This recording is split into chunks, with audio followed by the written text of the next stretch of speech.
नमस्कार, मैं हूं पुनीत पाठक। बहुत स्वागत है आप सबका हमारी नई खास पेशकश 24 की चौसर में। मध्य प्रदेश की 24 सीटों पर होने वाले उपचुनाव के लिए तारीखों का ऐलान भले ही अभी नहीं हुआ, लेकिन सियासी पारा दिन ब दिन चढ़ने लगा।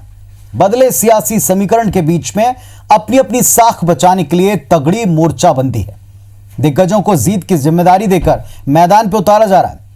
IBC 24 टीम भी 24 सीटों के ऊपर इन 24 घंटों के दरमियान जो कुछ सियासी तापमान है, उफान है, तूफान है, इन सबको नापने की कोशिश कर रहा है।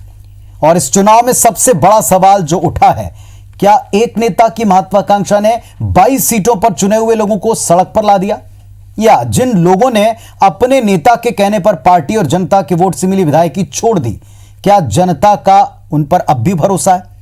उनके पार्टी छोड़ने के कारण से क्या जनता सहमत है? यह बड़ा सवाल है। आज से रोजाना रात को 9:30 बजे हमारी खास पेशकश 24 की चौसर एक एक विधानसभा सीट के ऊपर तफसील से बात करेगी। शुरुआत कर रहे हैं ग्वालियर चंबल की सबसे अहम सीटों में से एक ग्वालियर विधानसभा सीट से।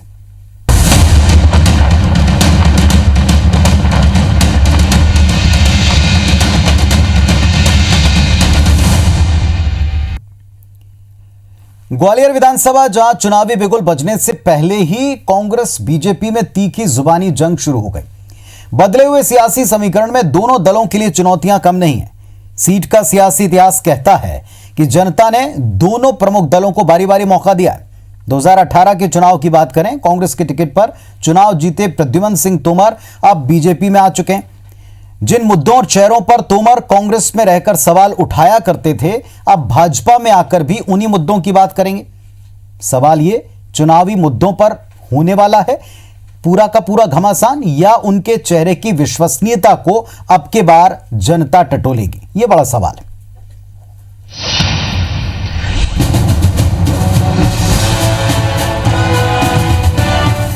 ग्वालियर चंबल संभाग की 16 सीटों में से ग्वालियर विधानसभा भी एक प्रमुख सीट है। बीजेपी का गढ़ माने जाने वाले इस सीट पर बीच बीच में कांग्रेस हाथ मारने में कामयाब रही है।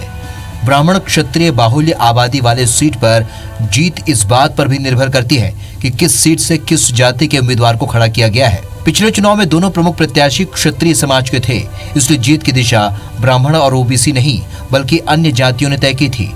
कांग्रेस के टिकट पर पूर्व मंत्री प्रद्युमन सिंह तोमर ने बीजेपी के जयभान सिंह पवैया को शिकस्त दी थी, लेकिन अब सियासी समीकरण पूरी तरह से बदल गया है। बदले माहौल में किससे फायदा होगा, ये बताएंगे आपको। पहले ग्वालियर विधानसभा सीट पर एक नजर डालते हैं। 2,81,321 मतदाता वाले इस सीट पर ब्राह्मण और क्षत्रिय वोटर्स का दबदबा है। इनकी संख्या करीब 30 से 35 हजार के करीब है। इसके बाद 16,000 कोरी, 16,000 मुसलमान, 10,000 वैश्य, 8,000 की संख्या में जाटो वोटर्स हैं। इसके अलावा 15,000 कुशवाहा, 11,000 बाथम और 8,000 राठौर मतदाता भी चुनाव नतीजों को प्रभावित करते हैं। ग्वालियर विधानसभा सीट के इतिहास की बात करें तो यहां अब तक 5 बार बीजेपी, 4 बार कांग्रेस, 1 बार हिंदू महासभा और जनता पार्टी ने कब्जा किया है। संघ के प्रभाव वाले इस क्षेत्र में 2008 के चुनाव में कांग्रेस के प्रद्युमन सिंह तोमर 2090 वोट से जीते, लेकिन 2013 में बीजेपी के जयभान सिंह पवैया ने प्रद्युमन सिंह तोमर को 15,561 वोटों से हरा दिया। इसके बाद 2018 में प्रद्युमन सिंह तोमर ने वापसी करते हुए जयभान सिंह पवैया को 21,044 वोटों से हरा दिया। प्रद्युमन सिंह तोमर अब कांग्रेस छोड़कर बीजेपी में शामिल हो गए हैं। बदले समीकरण के बीच बीजेपी का दावा है कि जीत उनकी ही होगी। माननीय प्रद्युमन सिंह तोमर के भाजपा ज्वाइन करने के बाद हमारी ताकत में इजाफा हुआ है, हमारी ताकत दुगनी हुई है। और भारतीय जनता पार्टी के कार्यकर्ता 24 घंटे 12 महीने इलेक्शन मोड में रहता है।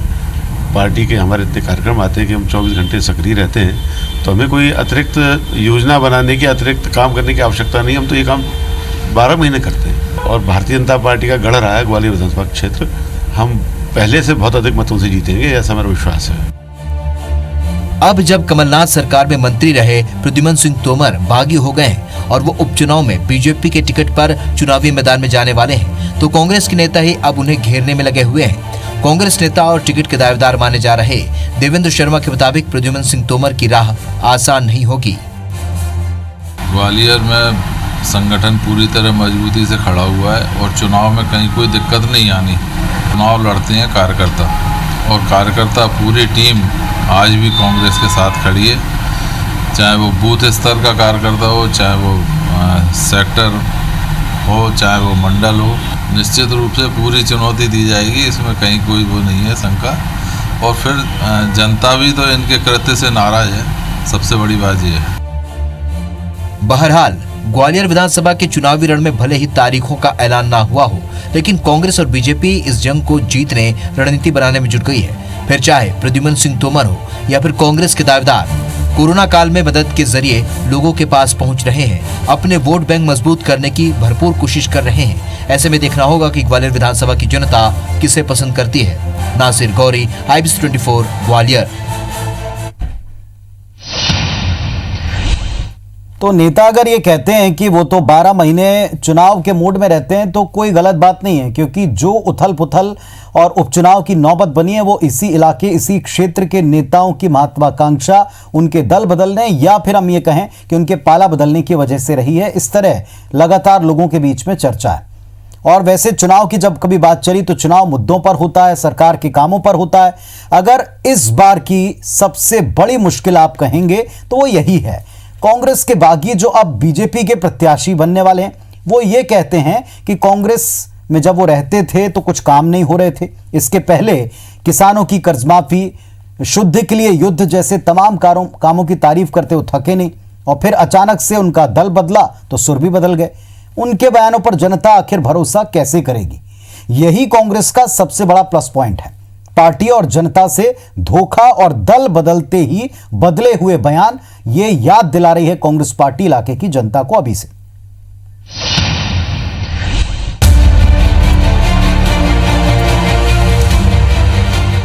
ग्वालियर की जनता ने 2018 में अपने क्षेत्र के विकास के लिए कांग्रेस पर भरोसा जताते हुए प्रद्युमन सिंह तोमर को अपना विधायक चुना। बमुश्किल 15 महीने चली सरकार गिर गई और उनके नेता ने भी पाला बदल लिया। हालांकि तोमर का दावा है कि वो भले ही सरकार में 15 महीने के लिए रहे, लेकिन उन्होंने अपने क्षेत्र में बहुत से काम किए, जिनमें से कुछ काम जमीन पर आ गए, लेकिन कुछ काम स्वीकृत होने के बाद भी कमलनाथ सरकार ने बजट नहीं दिया। साथ ही उस बजट को छिंदवाड़ा के लिए भेज दिया। डंडे खाए, जेल गए, कार्यकर्ताओं के हकों की लड़ाई लड़ी। उस लड़ाई को 15 महीने के कुशासन में प्रदेश की रौंद दिया। आप ये देखिए कि आज भोड़ापुर जाइए, चौराहा विकास की ओर दौड़ रहा है। सागरताल से भोड़ापुर तक का रोड पूरा हुआ, संत कृपाल आश्रम से कोटेश्वर तक का रोड पूरा हुआ। आप ये जाइए एकता अपना घर कॉलोनी में जाइएगा, आप ये देखिए जिन क्षेत्रों में पानी 10 से 20 साल तक नहीं पहुंच पाया, वहाँ पे आज प्रेशर के साथ पानी पहुंच रहा है। ये तथ्य हैं। जेसी मिल के जो मजदूर हैं, उन मजदूरों को उनका हक मिले, जहाँ वो रह रहे हैं उसका मालिकाना हक दिया जाए, ये काम किया जाए, ये मेरा उद्देश्य है। ग्वालियर में भी नए कुछ उद्योग लगें और वो उद्योग लगें जिससे ग्वालियर के लोग भी पलायन न करें, नवयुवक वो अपने माँ बाप के साथ रहें। पूर्व मंत्री भले ही दावा करें कि उन्होंने 15 महीने की सरकार में अपने दम पर क्षेत्र में विकास कार्य करवाया, लेकिन कांग्रेस कहती है कि कमलनाथ सरकार ने अपने विधायकों के विधानसभा क्षेत्रों में खूब विकास करवाया, जिसको प्रद्युमन सिंह तोमर अपने क्षेत्र में अभी से भुनाने में लगे हैं। साथ ही आरोप लगा रहे हैं कि तोमर किसानों की कर्जमाफी, बिजली के बिल, शुद्ध के लिए युद्ध जैसे कामों की दबी जुबान में तारीफ कर रहे हैं। कांग्रेस का दावा है कि उनकी सरकार के लैंडमार्क काम के दम पर उनकी फिर से सत्ता में वापसी होगी। मध्य प्रदेश के अंदर कांग्रेस की जो सरकार थी वो सर्वांगीण विकास के क्षेत्र में काम कर रही थी। जिस प्रकार से 100 रुपये में 100 यूनिट बिजली, आज आप पूछो मध्य प्रदेश के लोगों से, जनता से पूछो कि कमलनाथ जी ने कितनी बड़ी सौगात गरीब जनता को दी थी। किसान माफ़ी की योजना को ले लो, जो भू माफिया थे, जो वर्षों से पनप रहे थे भाजपा के राज में, आदरणीय कमलनाथ जी ने उन पर नकेल कसी है। आज जो कुछ किया कमलनाथ जी ने किया, कांग्रेस पार्टी ने किया, और कांग्रेस पार्टी और कमलनाथ जी की सरकार जनता हितैषी काम बहुत अच्छे कर रही थी। अगर पार्टी ने मुझ पर विश्वास किया, आदरणीय कमलनाथ जी पे विश्वास किया और कांग्रेस के एक एक कार्यकर्ता पे विश्वास किया, तो मैं विश्वास दिलाता हूं कि जिस प्रकार से कमलनाथ जी की सरकार ने सर्वांगीण विकास के क्षेत्र में मध्य प्रदेश की ओर अग्रसर थे, हम गरीब के लिए काम करेंगे, हम छात्रों के लिए काम करेंगे। बहरहाल कांग्रेस के बागी और बीजेपी के नए नवेले नेता प्रद्युमन सिंह तोमर अपने 15 महीनों के कार्यकाल की तारीफ कर रहे हैं, मगर हकीकत कुछ और है। यहाँ के लोगों के सामने बेहतर रोजगार आज भी एक बड़ी चुनौती है। ज्यादातर लोग मजदूरी और छोटे छोटे काम धंधों के बलबूते अपना भरण पोषण कर रहे हैं। छत्रप बदले, विधायक मंत्री भी बने, लेकिन नहीं बदली तो ग्वालियर विधानसभा क्षेत्र की तस्वीर नहीं बदली। आज भी यहाँ 4 दशक पुराने मुद्दे हावी हैं, जिन पर कभी पूर्व मंत्री प्रद्युमन सिंह तोमर राजनीति करते थे। आज वही मुद्दे उनके लिए परेशानी का सबब बन सकते हैं, क्योंकि कांग्रेस इन्हीं मुद्दों को लेकर आगे बढ़ने वाली है और वो उनको पटकनी देने की तैयारी में भी लगी है। कैमरामैन लोकेंद्र पाल के साथ नासिर गौरी, IBC 24 ग्वालियर। इधर बीजेपी नेताओं की सबसे बड़ी मुसीबत यह है कि अब तक जिस महल की सियासत का मुखर विरोध करते हुए उनके नेताओं ने जनता का दिल और वोट जीतने की कोशिश की, वो सबके सब चेहरे अब उनके साथी बन गए हैं। और तो और अब उन्हीं चेहरों को भाजपा के टिकट पर जिताने की जिम्मेदारी भी मिल रही। जाहिर है इसमें पार्टी के भीतर विरोध और बगावत का भय होगा।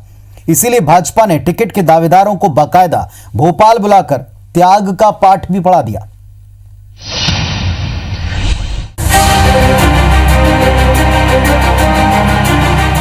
ये हैं पूर्व मंत्री प्रद्युमन सिंह तोमर, जो कांग्रेस का हाथ छोड़कर अब कमल के निशान के सहारे अपनी राजनीति चमकाने की कोशिश कर रहे हैं। तोमर की खासियत रही है कि वो ग्वालियर विधानसभा के हर आमो खास के साथ खुद सतत संपर्क में रहते हैं। माना जाता है कि उनका खुद का निजी वोट बैंक भी है, जिसे वो लगातार सहेजते रहे हैं। जनता की मूलभूत समस्याओं के लिए अक्सर सड़कों और जेल में दिखाई देने वाले प्रद्युमन सिंह तोमर के सामने चुनौती बीजेपी के निशान पर चुनाव लड़ने की है। जनता जनार्दन ने मुझे इस लायक बनाया। जो भी काम किए, जो भी वायदे पूरे किए, वो जनता जनार्दन ने ताकत दी, उसी के कारण संभव हो पा रहे हैं। जो नहीं हो पाए उसका भी बड़ा कारण है कि आज मैं भारतीय जनता पार्टी में हूँ। मैं जनता का सेवक हूँ। वो मुझे सेवा का अवसर देंगे तो मैं ये वायदे के साथ कहता हूँ कि उनका सेवा में ये सेवक कसर नहीं छोड़ेगा। प्रद्युमन सिंह तोमर के सामने सबसे बड़ी चुनौती है जयभान सिंह पवैया, जिनके खिलाफ तोमर ने 2018 का विधानसभा चुनाव लड़ा था।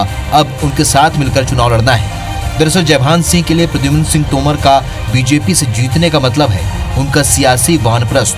हालांकि पार्टी के फैसले के विरुद्ध पवैया का जाना मुश्किल है, लेकिन यहाँ पुरानी अदावतों को आबो हवा में साफ महसूस किया जा सकता है। कांग्रेस भी इसी उम्मीद में बैठी है कि बीजेपी के भीतर घात का फायदा उसे मिलेगा। हम गरीब के लिए काम करेंगे, हम छात्रों के लिए काम करेंगे, युवाओं के लिए काम करेंगे, मजदूरों के लिए काम करेंगे, महिलाओं के लिए काम करेंगे, बुजुर्गों के लिए काम करेंगे, किसानों के लिए काम करेंगे। यानी कि कमलनाथ जी की जो सोच थी, सर्वांगीण विकास, मध्य प्रदेश जिस प्रगति पर चल पड़ा था और तेजी से चलेगा, ये मुझे संपूर्ण विश्वास है। कमलनाथ जी ने जो जनता के विकास के लिए जनता हितैषी जो कार्य किए, आज वो जनता उन कार्यों को भूल नहीं पा रही। जनता दुखी है कि कमलनाथ जी की सरकार बहुत अच्छा काम कर रही थी, कमलनाथ जी बहुत अच्छा काम कर रहे थे, और जनता इस बात को समझ रही है और जनता इस बार मुंह तोड़ जवाब देगी। भले ही बीजेपी के नेताओं को संगठन ने भोपाल बुलाकर त्याग का पाठ पढ़ा दिया हो, लेकिन मन की कड़वाहट और अपनी सियासी जमीन खो देने का डर तो बीजेपी नेताओं को जरूर सता रहा होगा। ग्वालियर विधानसभा क्षेत्र हो या और कोई विधानसभा क्षेत्र हो, इसमें मतदाता पार्टी का एक निश्चित मतदाता होता है और कुछ फ्लोटिंग मतदाता होते हैं। उन फ्लोटिंग मतदाताओं के आधार पर ही हार जीत होती है। परिस्थितियां पूरे प्रदेश में एक साथ बदल गई हैं, तो इसलिए मुझे नहीं लगता है कि बहुत आसानी से जो भारतीय जनता पार्टी के अप्रत्याशी होंगे वो इस चुनाव को उठा पाएंगे। वैसे चंबल संभाग में कांग्रेस ज्योतिरादित्य सिंधिया के नाम से जानी जाती थी, लेकिन सिंधिया के बीजेपी में शामिल होने के बाद से कांग्रेस कुछ कमजोर पड़ी है। प्रद्युमन सिंह तोमर को टक्कर देने के लिए कांग्रेस के पास सबसे ज्यादा मजबूत दावेदार सुनील शर्मा के अलावा फिलहाल और कोई नहीं है। ज्योतिरादित्य सिंधिया के गृह जिले में इस बार उपचुनाव में मुकाबला बेहद रोचक होने वाला है। यहाँ बीजेपी और कांग्रेस एड़ी चोटी का जोर चुनाव जीतने में लगाएंगी, तो वहीं कई बड़े नेताओं का राजनीतिक भविष्य भी यही से तय होगा। क्योंकि कल तक कांग्रेस ज्योतिरादित्य सिंधिया के नाम से चंबल में जानी जाती थी, लेकिन आज वो बीजेपी में है। ऐसे में देखना होगा कि ग्वालियर विधानसभा के लोग किसको अपना मैंडेट देते हैं। कैमरामैन लोकेंद्र पाल के साथ नासिर गौरी, IBC 24 ग्वालियर। ग्वालियर विधानसभा की बात कर रहे हैं। उपचुनाव में इस बार मुद्दों की कमी बिल्कुल नहीं, लेकिन यह माना जा रहा है कि यह चुनाव मुद्दों से कहीं ज्यादा उसके ऊपर चेहरों की साख का सवाल बन गया है। सबसे बड़ी बात, इलाके की जनता क्या सोचती है, मुद्दों और चेहरों के बारे में उनकी राय क्या है, देखिए। ये हमने कांग्रेस पार्टी से मतलब हम लोग काफ़ी टाइम से जुड़े हुए हैं और कांग्रेस पार्टी को ही हमने वोट दिया था। ये सरासर हमारे साथ धोखा हुआ है और जनता सब समझ रही है और जनता इस चीज़ का सबक उनको सिखाएगी। अब वो पार्टी दूसरी पार्टी बदल रही है, बीजेपी पे चले गए तो कोई फर्क पड़ेगा आपको? नहीं, हमको क्या फर्क पड़ेगा, हम तो जिसमें वो हैं उसमें हम हैं। हमें तो काम चाहिए, काम हमें मिलता है तो हम उन्हीं के साथ में हैं। अपना वोट जो है कांग्रेस पार्टी को दिया था, कांग्रेस पार्टी को सत्ता में लाने के दिया था। अब इन लोगों ने जनता के साथ जो गद्दारी की है तो जनता अब इनको सबक सिखाएगी। इन्होंने हमारी सरकार को कैसे भी पैसे लेके या कैसे भी इनने पटका, इनने हमारे लोगों के साथ अन्याय किया है। क्या चाहते हैं और आपके क्षेत्र में क्या विकास हो? काम हमारे सिविल लाइन वगैरह से क्या पानी की समस्या, कोई आधी रात को आ जाती है, 2-2, 3-3 बजे आए हैं यहाँ पे। अच्छा। हाँ, कभी पानी की समस्या नहीं आती है तो फोन लगा तो 2 बजे 3 बजे हमेशा आते हैं। पहले आपने कांग्रेस पे जिताया, अब बीजेपी से, क्या लगता है आपको, सही किया या गलत किया? पार्टी काम करे जब तो अच्छा लगता है ना, और काम ही नहीं करे तो क्या फ़ायदा है। कोई गरीब आदमी है तो वैसे ही मर रहा है तो मर रहा है। लॉकडाउन में उन्होंने मदद की क्या? हाँ करी ना। किस तरह से मदद करी? मतलब आटे के कट्टे भी भेजे भी नहीं है। हाँ, क्या परेशानी थी घर में? हाँ, क्योंकि अब लॉकडाउन चल रहा था तो काम धंधा चल नहीं रहा था कुछ, तो उनके आटे के कट्टे आए, कुछ उनसे मदद मिली। भैया हमने वोट अपना कांग्रेस पार्टी को दिया था। उनने जो भी किया है, उनने धोखा किया है पार्टी के साथ, हम लोगों के साथ में। जो भी उनने पैसा लेके किया है, जैसे भी किया है, और इसका आगे चुनाव में जो भी आएगा उनको रिजल्ट मिलेगा। काम तो खैर अच्छा कर रहे हैं वो, और खुश तो है ही हैं। जो अपने को ज़रूरत पड़ता है कभी भी फ़ोन पे कुछ भी तुरंत आ जाते हैं बेचारे। अब सोच के इसलिए वोट देंगे कि अच्छा काम कर रहे हैं अपने लिए, तो अपने मोहल्लों के वालों के लिए हर चीज़ के लिए तैयार हो जाते हैं तुरंत। और जब इसी तरीके से करते रहेंगे तो आदमी उनको वोट देगा ही। अब रोजगार की क्या स्थिति है आपके क्षेत्र में? रोजगार की एक बड़ा जैसी मिल हुआ करती थी, कई उद्योग बंद हो गए, क्या चाहते हैं, क्या होना चाहिए? और गरीबों को रोजगार मिलना चाहिए, और ऐसे जैसे हॉस्पिटल है, नया हॉस्पिटल जो खुलेगा तो लोगों को रोजगार भी मिलेगा। और भी नेताजी से कहेंगे कि ना रोजगार की व्यवस्थाएं कराएं। तो ये लोगों की बात थी कि लोग क्या चाहते हैं और किस तरह की राय अभी रख रहे हैं। 24 सीटों पर उपचुनाव में सबसे महत्वपूर्ण सीटों में एक ग्वालियर विधानसभा सीट, इसका हाल आप देख रहे हैं। मुकाबला पाला बदल चुके पूर्व मंत्री प्रद्युमन सिंह तोमर और कांग्रेस के सुनील शर्मा के बीच तय बताया जा रहा है। चुनाव को लेकर कांग्रेस के संभावित दावेदार क्या कहते हैं, यह भी देखिए। ग्वालियर विधानसभा से कांग्रेस में सबसे प्रबल दावेदार है सुनील शर्मा जी। आखिर उनसे जानने की कोशिश करते हैं, आखिर 15 महीनों में ऐसा क्या हुआ कि जो कांग्रेस के जो लोग थे वो बागी हो गए, बीजेपी में शामिल हो गए और कांग्रेस पर ही आरोप लगाने लगे। अब लेकिन ये फील्ड में ये भी रह सकते हैं क्योंकि दावेदार सबसे प्रमुख है। सर, पहले तो आप दावेदारों में से हैं कांग्रेस के, कैसे देख रहे हैं बीते 15 महीने का कार्यकाल अपने जो पूर्व विधायक हैं उनका, मंत्री भी हैं? देखिए, मैं तो बात करूंगा आदरणीय कमलनाथ जी की। मध्य प्रदेश के अंदर कांग्रेस की जो सरकार थी वो सर्वांगीण विकास के क्षेत्र में काम कर रही थी। सर्वांगीण विकास को लेकर काम कर रही थी, चाहे किसानों की बात हो, चाहे गरीब की बात हो, चाहे मजदूर की बात हो। मैं आपको एक उदाहरण देना चाहता हूं। जिस प्रकार से 100 रुपये में 100 यूनिट बिजली, आज आप पूछो मध्य प्रदेश के लोगों से, जनता से पूछो कि कमलनाथ जी ने कितनी बड़ी सौगात गरीब जनता को दी थी। किसान माफ़ी की योजना को ले लो, जो भू माफिया थे, जो वर्षों से पनप रहे थे भाजपा के राज में, आदरणीय कमलनाथ जी ने उन पर नकेल कसी, जनता खुश थी। क्या 15 महीने का आप कार्यकाल कैसे देखते हैं? जो पूर्व विधायक हैं, मंत्री हैं, उनका कार्यकाल को कैसे देखते हैं, एक नज़र में कैसे देखते हैं? देखिए, अब मैं उनके कार्यकाल की बात इसलिए नहीं करूँगा, जो कुछ किया कमलनाथ जी ने किया। अगर उनका कार्यकाल कैसा था, क्या था, भाई वो तो कांग्रेस का कार्यकाल था ना। उनने क्या किया? उनने तो कुछ नहीं किया। लगातार वो चर्चाओं में रहते हैं, कभी फील्ड में उतरते हैं, टॉयलेट साफ करते हुए नजर आते हैं, कभी नाले में उतरते हुए दिखाई देते हैं, कभी झाड़ू उठाते हुए। क्या इससे लगता है कि वोट बैंक इकट्ठा हो सकता है, वोट बैंक मजबूत हो सकता है, या एक वो? आपने बहुत अच्छी बात कही, वोट बैंक, बहुत अच्छी बात कही, वोट बैंक, बस इसमें सारा सार है। लेकिन मैं कहना चाहता हूँ, ये वोट बैंक की राजनीति, अब जनता इस धोखे में नहीं आने वाली। सब अगर पार्टी आप पे भरोसा करती है तो ग्वालियर विधानसभा को आप क्या देने की कोशिश करेंगे? अगर पार्टी ने मुझ पर विश्वास किया, आदरणीय कमलनाथ जी पे विश्वास किया और कांग्रेस के एक एक कार्यकर्ता पे विश्वास किया, तो मैं विश्वास दिलाता हूं कि जिस प्रकार से कमलनाथ जी की सरकार ने सर्वांगीण विकास के क्षेत्र में मध्य प्रदेश की ओर अग्रसर थे, हम गरीब के लिए काम करेंगे, हम छात्रों के लिए काम करेंगे, युवाओं के लिए काम करेंगे, मजदूरों के लिए काम करेंगे, महिलाओं के लिए काम करेंगे, बुजुर्गों के लिए काम करेंगे, किसानों के लिए काम करेंगे। यानी कि कमलनाथ जी की जो सोच थी, सर्वांगीण विकास, मध्य प्रदेश जिस प्रगति पर चल पड़ा था और तेजी से चलेगा, ये मुझे संपूर्ण विश्वास है। आप देख सकते हैं कि सुनील शर्मा जी हैं और कांग्रेस के प्रबल दावेदारों में से एक है। उन्होंने कहा है कि जो पूर्व मंत्री ने काम किए हैं वो कमलनाथ सरकार के द्वारा किए गए थे, उसी के बलबूते पे वो वोट मांगने जाएंगे, लेकिन उनके अलग विकास के एजेंडे हैं, वो उसके बलबूते अगर पार्टी भरोसा करती है तो वो जनता के बीच में होंगे। कैमरामैन लोकेंद्र पाल के साथ नासिर गौरी, IBC 24 ग्वालियर। और अब सुनिए, कांग्रेस से बगावत करके बीजेपी में शामिल हुए पूर्व मंत्री प्रद्युमन सिंह तोमर को वो क्या तर्क, वो क्या दावे कर रहे हैं। मध्य प्रदेश में अपनी कार्यशैली के लिए सबसे ज्यादा चर्चित रहते हैं पूर्व मंत्री हैं प्रद्युमन सिंह तोमर जी।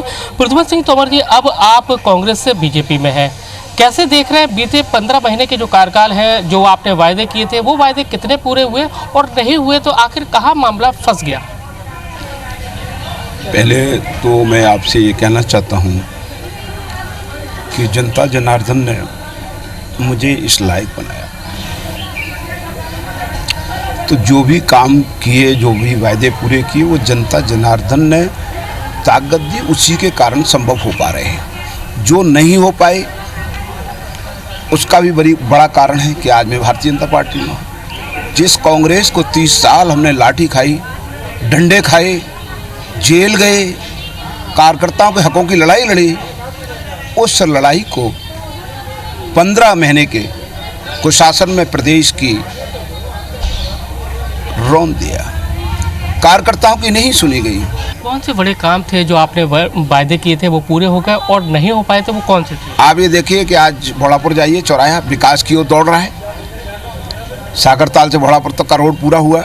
आप ये देखिए जिन क्षेत्रों में पानी 10 से 20 साल तक नहीं पहुंच पाया, वहाँ पे आज प्रेशर के साथ पानी पहुंच रहा है। कैसे समन्वय बैठा लेंगे आप लोगों में, कैसे रहेंगे, क्या साथ में चुनावी प्रचार में उतरेंगे, कैसे रहेगा समन्वय? देखिए, जयवंत सिंह पवैया जी आदरणीय बहुत वरिष्ठ नेता हैं, पार्टी को निर्णय करना है, पार्टी जो निर्णय लेगी ये सेवक उसमें तैयार है। पार्टी का मैं कार्यकर्ता हूँ, सिपाही हूँ, इसलिए ये कोई विवाद की बहुत बड़ी बात नहीं है। अब फिर दोबारा से आएंगे चुन के, तो क्या लोगों को, ग्वालियर के लोगों को क्या सौगात देंगे? जनता अगर आपको फिर दोबारा से चुनती है तो किस तरह की सौगात देंगे? देखो, मैंने कहा कि मैं जनता का सेवक हूँ, वो मुझे सेवा का अवसर देंगे तो मैं ये वायदे के साथ कहता हूँ कि उनका सेवा में ये सेवक कसर नहीं छोड़ेगा। आप देख सकते हैं कि ये प्रद्युमन सिंह तोमर थे। उनका कहना है कि जैसे ही जनता अगर इनको फिर से एक बार चुनेगी, वो सेवक के रूप में चुनेगी, तो वो उनके विश्वास को कमी नहीं आने देंगे। वो उसी तरह से काम करेंगे जो उन्होंने बीते महीनों में किया, कमलनाथ सरकार में किया, जिस तरह से काम किया, वो उस तरह के काम और भी करेंगे, अच्छे करेंगे, जिससे उनके विधानसभा क्षेत्र में अच्छे से विकास हो सके। कैमरामैन लोकेंद्र पाल के साथ नासिर गौरी, IBC 24 ग्वालियर। तो देखना होगा कि चेहरे और भरोसे की इस लड़ाई में कौन बाजी मारता है, किसके ऊपर जनता विश्वास करती है, ये जनता वहां की तय करेगी। लेकिन आप एक बात तय कर लें, रोजाना रात 9:30 बजे प्रतिदिन आपको एक एक सीट का हाल हम बताएंगे, विस्तार से बताएंगे, सबकी सुनवाएंगे, कौन किस तरह के दावे कर रहा है। फिलहाल इतना ही, नमस्कार।